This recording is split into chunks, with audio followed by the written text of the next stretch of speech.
भगवान ब्रह्मदेव, भगवान इंद्रदेव, भगवान नारायण, भगवान गरुण देव, भगवान वरुण देव, भगवान देवाधिदेव महादेव, इन सबको देखिएगा, सबको।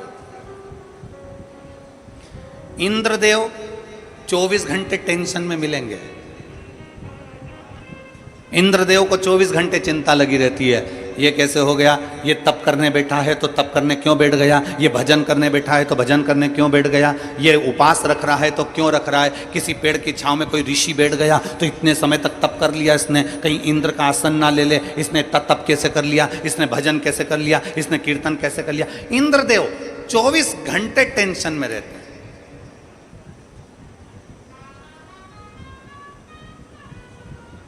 देवऋषि नारद 24 घंटे भ्रमण में रहते हैं।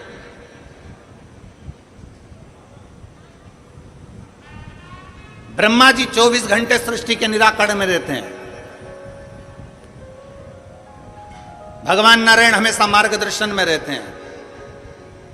केवल एक मेरा देव अधिदेव महादेव ऐसे हैं जो बैठते हैं कैलाश पर, मृत्यु लोक में अपने परिवार, अपने कुटुंब, अपने कबीले के साथ, अपने रिश्ते नातों के साथ रहते हैं। उसके बाद भी नेत्र बंद कर कर शांति के साथ अपनी जिंदगी को जीते हैं। ये प्रेरणा देते हैं। मेरे ओघड़दानी भगवान शंकर प्रेरणा देते हैं कि व्यस्तता के जीवन में थोड़ा सा समय परमात्मा के लिए निकालो, व्यस्तता के जीवन में थोड़ा सा समय भगवान के लिए निकालो, व्यस्तता के जीवन में थोड़ा सा समय भगवत भजन के लिए निकालो, व्यस्तता के जीवन में थोड़ा सा समय अपने खुद के लिए निकालो। आप स्वयं अपने ऊपर हम फिर निवेदन करेंगे, तुम अठन्नी किसी को दान मत करो, तुम चवन्नी मत दो किसी को, तुम किसी को 5 रुपए 10 रुपए भी मत दो, तुमसे निवेदन है। तुम तो 1 रुपया भी किसी को मत दो, परंतु वो 1 रुपया अगर 10 रुपए आप दुकान पर बैठकर कमा रहे हो, 50 रुपए दुकान पर बैठकर कमा रहे हो, 100 रुपए अगर तुम कमाई कर रहे हो, तो निवेदन है उस 100 रुपए में से कम 50 रुपए अपने ऊपर तो खर्च करो, अच्छे से भोजन करो, अच्छे से वस्त्र पहनो, अच्छे से अपनी जिंदगी जियो, अच्छे से अपना जीवन का निर्वाह करो। पर आप कमाते तो हो, जोड़ा जोड़ा जोड़ा, आपने जोड़ा बच्चों के लिए, बच्चे जोड़े अपने बच्चों के लिए, और मालूम पड़े वो सुख की जिंदगी जो थी तुम्हारी, वो पूरी जिंदगी दुख में ही निकल गई।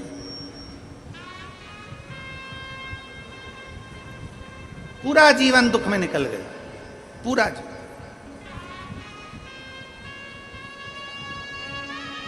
और हुआ क्या आखिरी में? आखिरी में हुआ क्या? जिन जिन के घर में अपने पिता के, माता के, दादा के, दादी के, काका के, काकी के, ताऊ के, ताई के, जिनके घर में पूर्वजों के फोटो लगे हुए हैं, उनका फोटो देखकर विचार करना कि इन्होंने पूरा जीवन कमाया, जोड़ा, जमीन, घर, मकान, जायदाद, कपड़े, वस्त्र, आभूषण सब जोड़ा, और आखिरी में सारा की सारा छोड़कर एक क्षण में चले गए, एक क्षण में चले गए।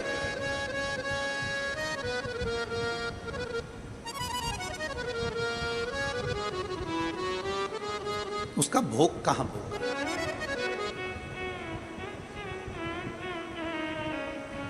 उसका भोग कहां भोग?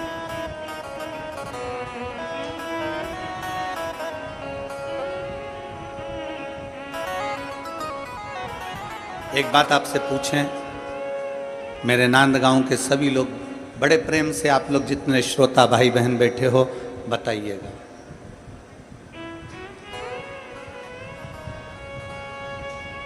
तुमने जो कमाया दुकान पर बैठकर, व्यापार में, व्यवसाय में, नौकरी में, सर्विस में, जो तुम कमाई कर कर लाए, उसका भोग तुम पूर्ण तरह से नहीं भोग पाए, पूर्ण तरह से भोग नहीं भोग पाए। कपड़े लेकर आए, कपड़े का भोग भी तुम पूर्ण तरह से नहीं भोगे। कोई आभूषण लेकर आए, आभूषण का भोग भी तुमने पूर्ण तरह से नहीं भोगा। कोई चप्पल लेकर आए, चप्पल का भोग भी तुमने पूर्ण तरह से नहीं भोगा।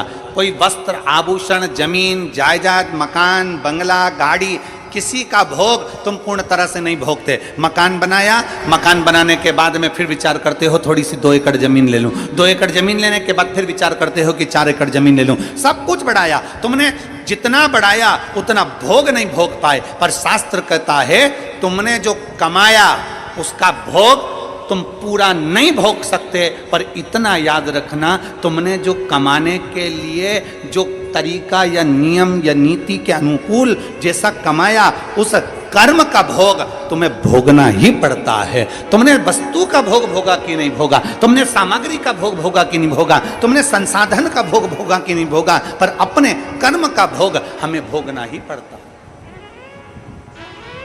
इसलिए शास्त्र बार बार कहता है कि मत बुरे कर्म कर बंदे वरना पछताएगा, भगवान की आंखों से तू बच नहीं पाएगा, तू बच नहीं पाएगा।